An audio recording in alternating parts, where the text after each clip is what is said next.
Salut, bonjour à vous, bonjour à toi qui me regarde en ce moment et bienvenue à 3 minutes de prédication. Ce matin encore, je suis très contente de vous rencontrer encore dans le cadre de 3 minutes de prédication.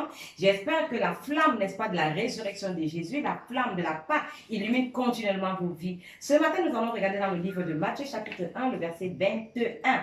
Matthieu chapitre 1, le verset 21 nous dit qu'elle enfantera un fils et on lui donnera le nom de Jésus. C'est lui qui sauvera son peuple de ses péchés. Alors, on a besoin de Jésus dans nos vies afin que nous soyons sauvés de nos péchés. Dans le verset 23, il est dit que la vieille enfantera un fils, on lui donnera le nom d'Emmanuel, ce qui signifie Dieu avec nous. Alors, pour que Dieu puisse être avec nous, on a d'abord besoin d'avoir nos péchés pardonnés. On a d'abord besoin d'être sauvés de nos péchés. Alors, comment est-ce que nous avons été sauvés de nos péchés? Il a fallu que Jésus-Christ vienne, il est mort sur la croix pour nos péchés, il a lavé tous nos péchés avec son sang, et maintenant nous sommes quittes de nos péchés devant Dieu, et Dieu peut maintenant demeurer avec nous, il peut être avec nous. Également dans le livre de Matthieu chapitre 28, dans le verset 20, il a dit qu'il sera avec nous jusqu'à la fin du monde. Oh mon Dieu, quelle promesse, quelle grâce d'être avec Dieu jusqu'à la fin de nos jours. Et il est avec qui? Il va continuer à demeurer avec qui? Avec celui-là dont ses péchés ont déjà été pardonnés à lui.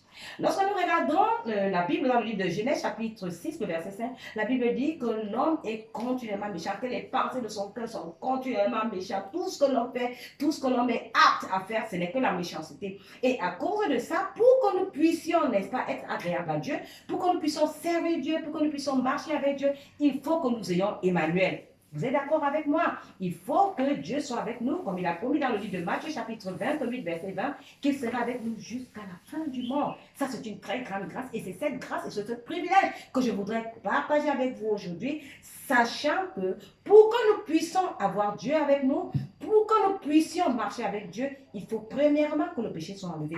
Et lorsque le péché est enlevé, nous connaissons tous dans le livre de Jean, chapitre 1, verset 29, il a dit: voici l'agneau de Dieu qui ôte le péché du monde. Et il parlait de qui? Il parlait de Jésus, qui est l'agneau de Dieu qui ôte le péché du monde. Et il n'a pas seulement ôté notre péché, il est venu rester avec nous en tant qu'Emmanuel. Sur ce, je vous dis bye et à une prochaine vidéo de 3 minutes de prédication. Je vous dis au revoir. Bye bye.